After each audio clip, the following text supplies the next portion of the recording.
Recovery Daily Podcast. I'm your host, Rachel Abbasi. I'm a grateful recovering alcoholic and stroke survivor. And today I wanted to talk about finding your voice through creative expression. So I've always talked about this idea of like when I had my stroke, like the first thing I thought of when I was sitting out on my front stoop, bawling my eyes out, that I guess it wasn't when I first had my stroke, but when I came to the point where I realized my life was unmanageable and I was in so much pain that I just was not going to be able to continue working in my career.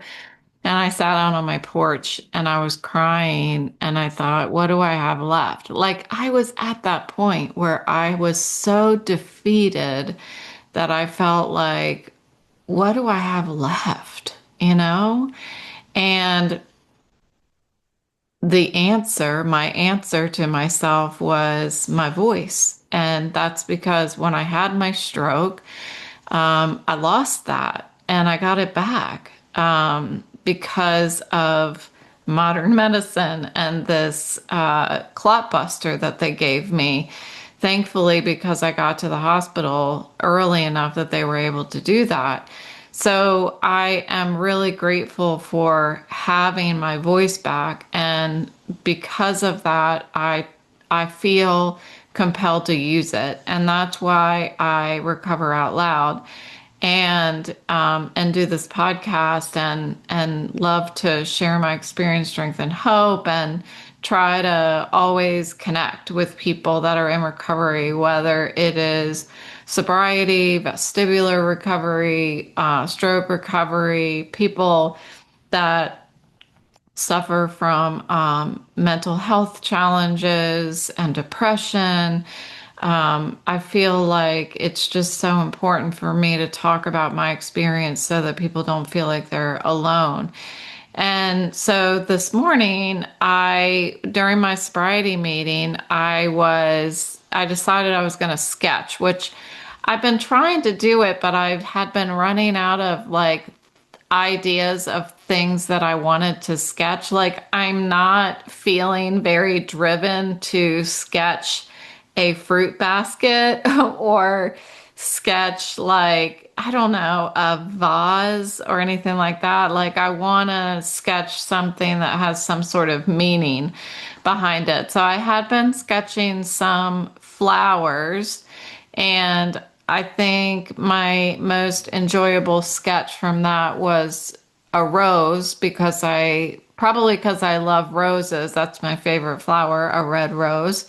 And so I had a little bit of like, feeling that went into it, and it was enjoyable for me. So this morning I decided I'm going to sketch an eye, like an eye, an eye on your face, an eye, with a tear. And I thought that would be a good practice to see how to sketch something that is fluid, like a tear.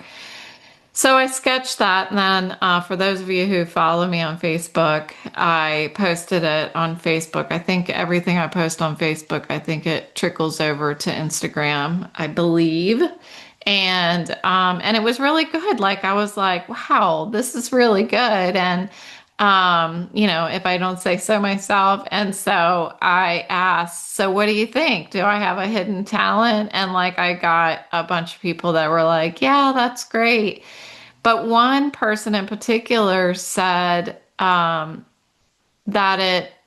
it expresses emotion, and that is why it's good. And I was like, that's exactly what I want, what I like to sketch, like what I like to paint, what I like to do. I like to do things, obviously, I think that's obvious, that elicits some sort of emotion. Like if I'm sewing, I feel connected to my mom. And that is, period. That is like, I feel comforted when I'm sewing.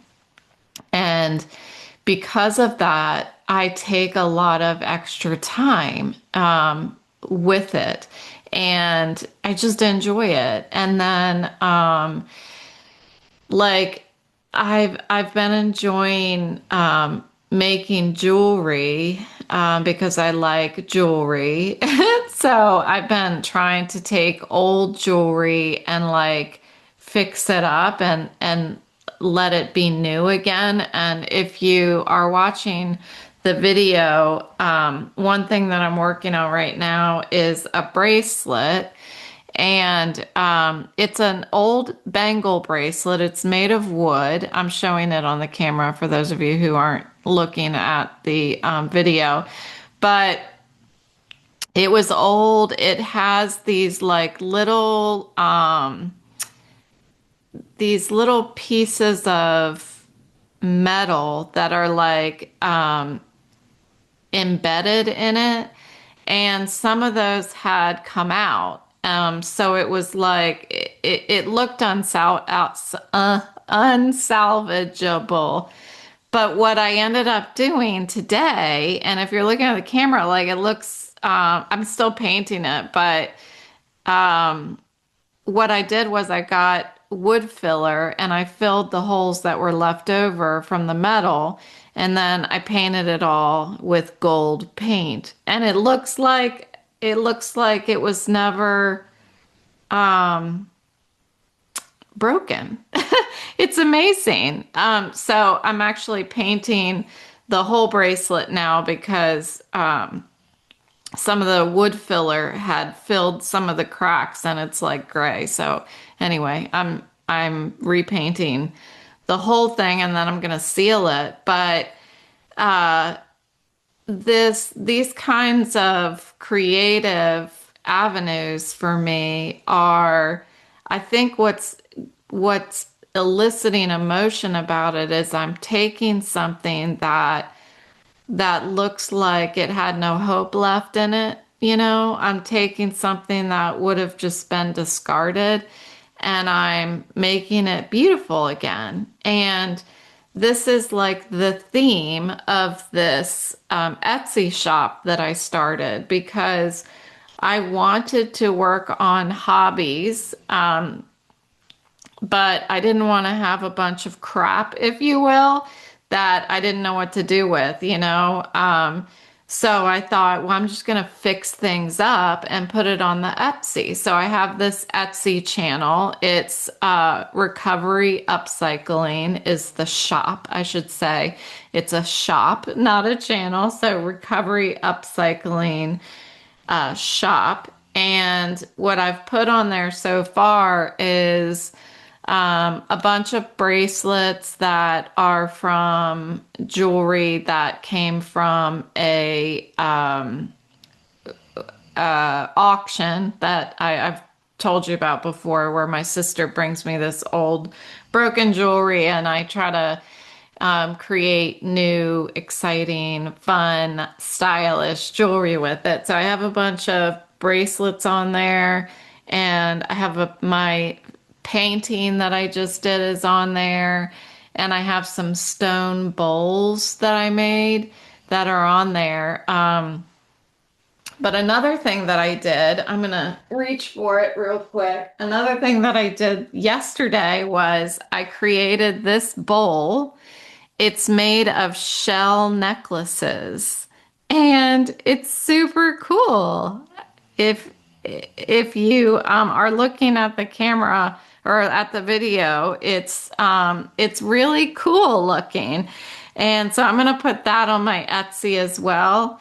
But this is the kind of stuff that I love to do. And there's something that I'm getting from it that I wasn't getting when I was working.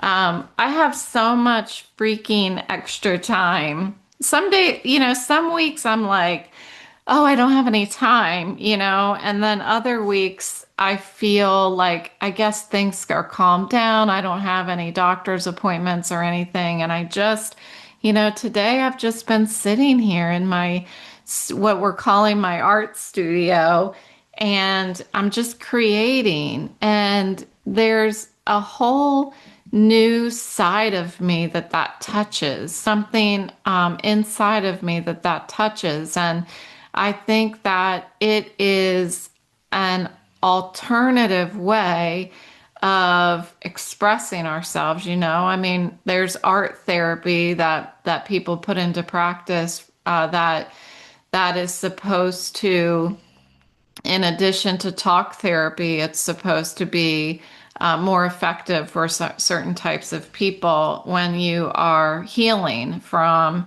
something, whether it's stroke or sobriety or some sort of traumatic event in your life. They have incorporated art therapy. And I feel, you know, that's something that crossed my mind as I was trying to figure out what I was going to do with all this extra time. When I first left my job, and because of all the pain, I wasn't able to do much other than the podcast. Outside of that, I really did sleep a lot. I slept literally half the day because that's what my brain needed. I try now to do activities that don't cause me to have to sleep in the afternoon. And I'm fairly successful at that now. Some days I just need to, but I'm enjoying this way of crafting and painting and upcycling. Like it's giving me structure in my life, but it's also giving me purpose. And there is no pressure. You know, I don't feel any stress. I feel that this creativity gives me a safe place where I am protected, like my symptoms are protected.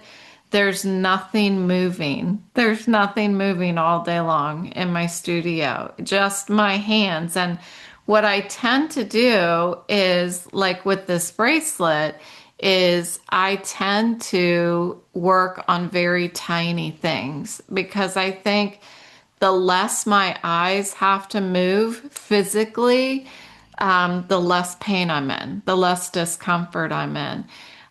So how did I get to this point? Like, I just started doing. I just started picking up different things. Early on, I feel like before I even had my stroke, I'm not sure what the timing is, and I can look on Amazon to see when I ordered my new sewing machine, but I believe I ordered it before I had my stroke. And I also believe that my first painting, which I'm looking at, that's right above my sewing machine, I think I painted that before my stroke too. I'll have to go back and look at when I did these things. But I picked up some of these hobbies that I had always wanted to try, but I think never really, there's two things, never had the time. So time was something that has become my best friend now. But I also didn't have the courage. And it really does take a lot of courage to get into trial and error and try out sewing, try out painting. And one thing my husband told me when I left my job and I was like, you know, doing a few of these things, he's like, try everything. Whatever you need, like go out and get the tools for it and try everything. See what you like, what you don't like, what you're good at, what you're not good at. And I never would have imagined that I would rename my office my studio, like my art studio, but that's what I'm doing in here. Like that's what I am thoroughly enjoying in my life is creating. And there are some things that don't work out, And what did I do the other day? I feel like I did something just yesterday that didn't work out. One thing that's sticking out in my mind right now is I had this, what's it called? A romper. So I had a pants romper that I had just purchased from Amazon. Not too long ago. Well, I was sitting downstairs by in the living room, and Boris, chunky, big bulldog, decided to get on my lap, and then I guess he was going after a toy that Autumn had in her mouth, and he like ran off my lap, and he's due for a nail trim, and he just ripped a hole right in my pants of my romper. And I was totally sad. Like I almost felt like crying. I was so sad. Um, just because I had just bought the thing, and I guess you never know, like when you're right on the edge. And I guess that day I was like right on the edge of, I just need to cry. I didn't cry. But what I did do is I cut off the pants into shorts, and then I just hemmed them. So now it's a shorts romper, and it looks really cute. I mean, I did a really good job for being fairly new to sewing. Maybe I'm not fairly new to sewing. I feel like I am. I'm fairly new to actually having hands-on sewing, even though I watched my mom my whole life. But this, if you're looking at the video, what I have here are the rest of the pants. And what I wanted to do was make a shirt out of them, like a summer shirt with spaghetti straps. And so I was trying to sew these pieces together. And so I put them in the sewing machine, and I sewed it just one, sewing the two together. And I pulled it away from the sewing machine, and the stitch like just came right out. Like you could just pull it right out. And I thought, well, I must not be using the right needle or something. So anyway, now I'm determined to figure out why this isn't working. I think it's because it's thin material. I even texted my mom and I was like, what kind of needle do I need? But that's just an example of like, not everything works for me. It's an example of how my husband said, like, just try everything and see what works and what doesn't work. There's lots of things that don't work. My sketch that I did this morning was one that really worked, but I sketched a few weeks ago, I sketched a flower that my mom had sent me in text, and that didn't work. I didn't like it. I didn't think it looked good. And I think that's why I didn't pick up a pencil again for a few weeks, because I was like, maybe I suck, Maybe I just suck. I just got lucky with the rose, and it just that's not my thing. But feeling like my self-talk is gonna tell me that I believe that I am not an artist, and my self-talk is gonna tell me that that sketch is not worth doing because you're not going to be good at it. But this time in recovery, this self-reflection, I was talking about it yesterday, how a friend of mine had posted on LinkedIn, how she's like, I have so much time to like self-reflect, and I get to know like my authentic self. It's really cool, it's really cool. I would encourage people to like have alone time, like force alone time, force at least one day a week where you're spending time with yourself and just get quiet, and try to also quiet to that urge for perfection, and focus on your authentic self. Like, there's so much freedom in creating something for the sake of expression and not the sake of getting someone else's approval. Even that flower that I don't like, how it turned out, it's still something that is unique to me. Like I made that all by myself. And it's, it's, if I don't compare it to the picture of the flower, it's good. If I compare it to the picture of the flower that I was trying to recreate, I don't think it's any good, you know? So sometimes I even have to like back up and look at something that I've created, kind of like this shell bowl, and and I don't know, just look at it for what it is. If I was a stranger who just passed this looking on the shelf, I would probably want to touch it and be like, how is that even, how is that standing up straight? Like, how are these strings of shells standing up straight? You know, it's pretty cool. Um, as opposed to me being like the artist, you know how if you create something, you're the only one that can see the errors in it, and other people are like, it's totally cool. I don't even notice that there's something wrong with it.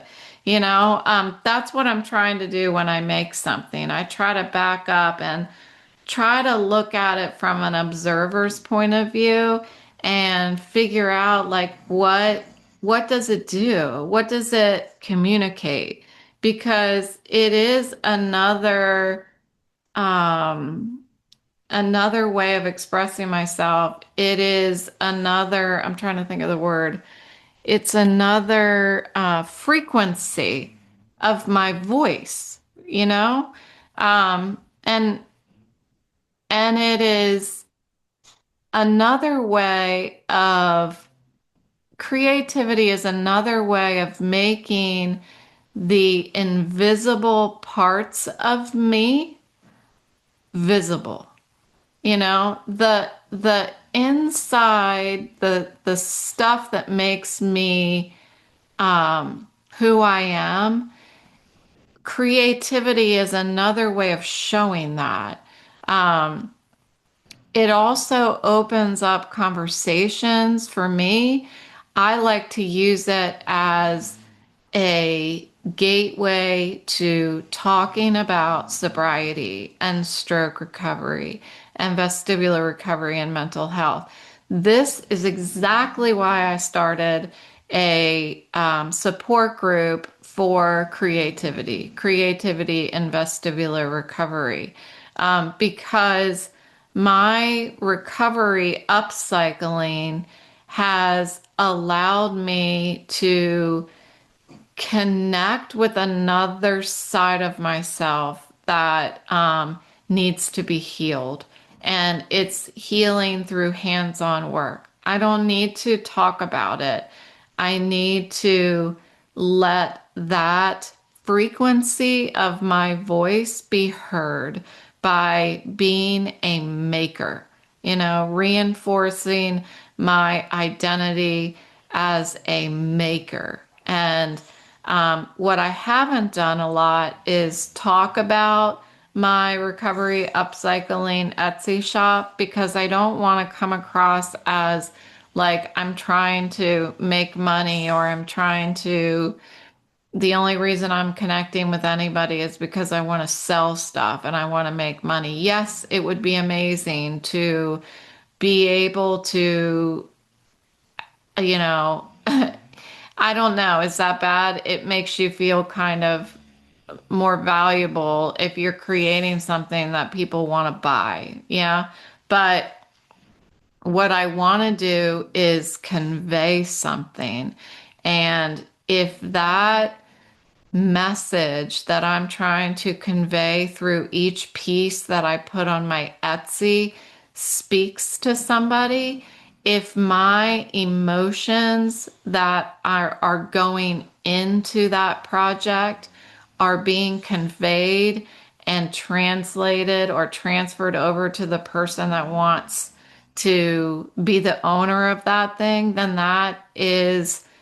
that's a job well done. Like, I want the value of each piece that I create to speak to recovery, to speak to we all have worth, to speak to when I'm creating something, when I'm turning this bracelet from something that would have been thrown away to something that is beautiful that I want to show off.